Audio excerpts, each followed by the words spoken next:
far my experience has been really intense. The retreat has been very, very intense, and it's intense on all levels: mental, physical, emotional, and on the soul level. But it's also been very enriching because the things that we're learning in this retreat, especially things at a life level, at a soul level, are things that I have been so curious about. I've been asking a lot of questions around, and to be able to finally meet somebody who can address these questions, and and it makes sense, and it connects back to also who I am today and who I have been and who I want to be, and how it can be also used practically in terms of life strategies and business strategies. I think it's very rare to be able to connect all that together. So I'm really enjoying that. I also love how it's in special places in the world, which has a lot of different energies that have really accelerated the depth of the breakthroughs, of the initiations, just very profound experiences. And I'm really grateful to be here with people who also mean a lot to me. Yeah, to be able to witness what other people are getting is also another way of verifying my own progress and my own learning. Today I uncovered some core issues, and it's got to do with how I sort of self-destruct from outwards in, and how it has to do with, because other people don't see me, so then I might as well not be seen, so I'll just self-destruct, but in a very slow way. I think what also appeared today was just coming to terms with my birth order being number 2, being okay with that, so that I actually stop rebelling or stop thinking that I'm actually not good enough just because I wasn't number 1. And I see how these two things affect. I think more specifically, I don't really have a future if I keep running these two core issues at the base of everything. I also learned that putting in more intention behind valuing things or valuing acts or valuing tasks. Like sometimes I do it because it has to be done, or I buy something because I just need something to wear. So I don't actually put in a lot of thought behind just everything lah, like things I purchase or things I consume, or work that I do, tasks that I do. So I think that is something that I need to get used to, putting in more excellence and impeccability in how I live. That's all for today. Day 7. So I had a lot of fun with the fire, and it's not just any fire, it's like how do you set up sacred fire and the rules around setting up sacred fire and the sacred circle. So the whole ritual around welcoming people from their process, it was a different experience for me watching people kind of walk in and what they had to go through. I felt so wowed and very grateful that I could help with in some ways sort of like the home area, the arrival area.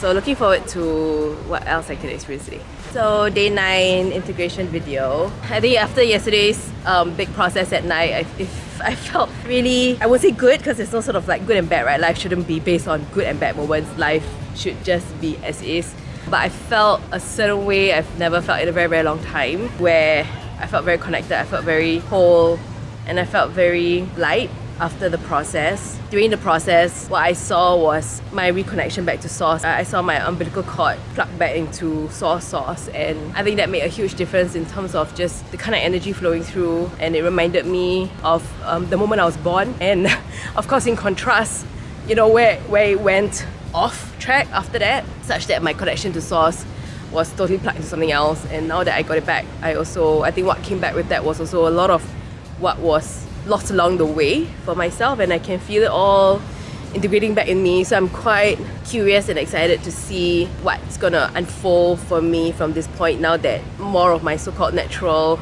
more parts of myself are back for good. Wanting to be here and reach this point is something that I've never felt so determined about something before in my life. I would say that this is probably one of the very, very few things, very, very few things I have really fought for in my life on all levels. With the fight, it also invites all the challenges that one needs to face and surpass and learn from. Some of these challenges are ongoing, they surface in my face, and there are things that I need to learn to grow past. Some of them have been surpassed, and then now it's kind of the next level. It's been really a roller coaster ride. There's been a lot of shattering of illusions, which I really love actually. I definitely believe that ascension in life is based on shattering what we know, shattering the illusions, letting go of what is not true. It really is just that process of that, like letting go of what's not true, then be able to get to the essence of our truth. So it's not been an easy process. But I think that the reason is what gives the determination, and the reason is the reason for choosing to move past the challenges. Like, that's really important. I think what's also been challenging for me is to choose this as my own journey and not a journey where it's with friends or with people I love, or it's really about, actually, even though this journey involved people who are very dear and important to me, it was also a stretch and a growth point to learn to find reasons for myself, do things for me, and see it as, if others are on the same journey, then so be it, and to begin to wean off like the reliance and the independence on others, and to be more responsible for my life. So a lot of core lessons, a lot of core life lessons that has been integrating over the last couple of days for me.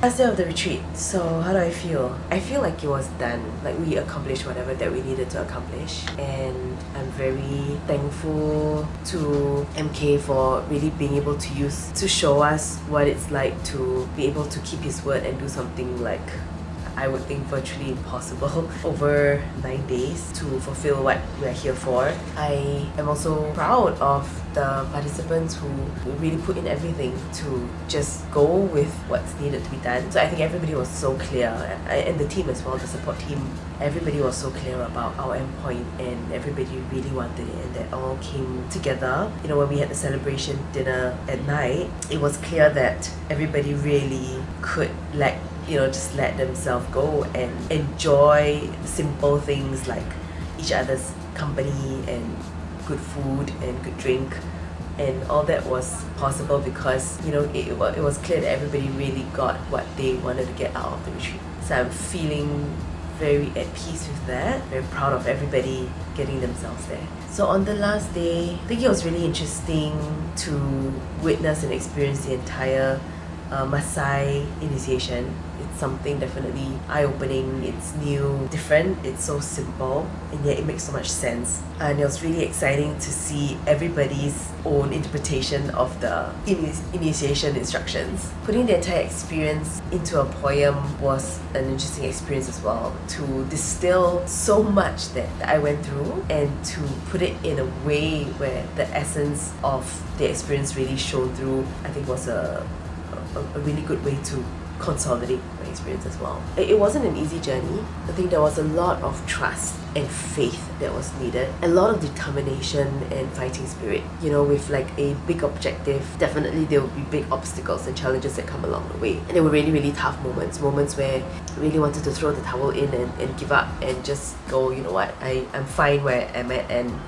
I don't want to fight anymore to move out of where I am. But what was so important was the reason why I committed to this whole thing in the first place. So it is really one of the rare things in my life which I fought really hard for. So that was definitely an experience to etch into my soul. I appreciate myself for having experienced something that I fully own and commit to desiring, and that's kind of rare for me in my life until this point. What is it like working with MK? MK has an amazing way of being compassionate and yet direct. He does what's needed to be done, and it shows results. Like, I've been working with him for some time now, and without fail, the work that he does shows results, and I think that says a lot. On that premise alone, as a client or as a participant or a student, it's very clear to me that I have to want to put in everything, because he will do that, and then can I match that level of strength and commitment and excellence? So the process in itself already calls for me to be bigger than who I am, and then the results show. That's the reason I would strongly recommend working with him.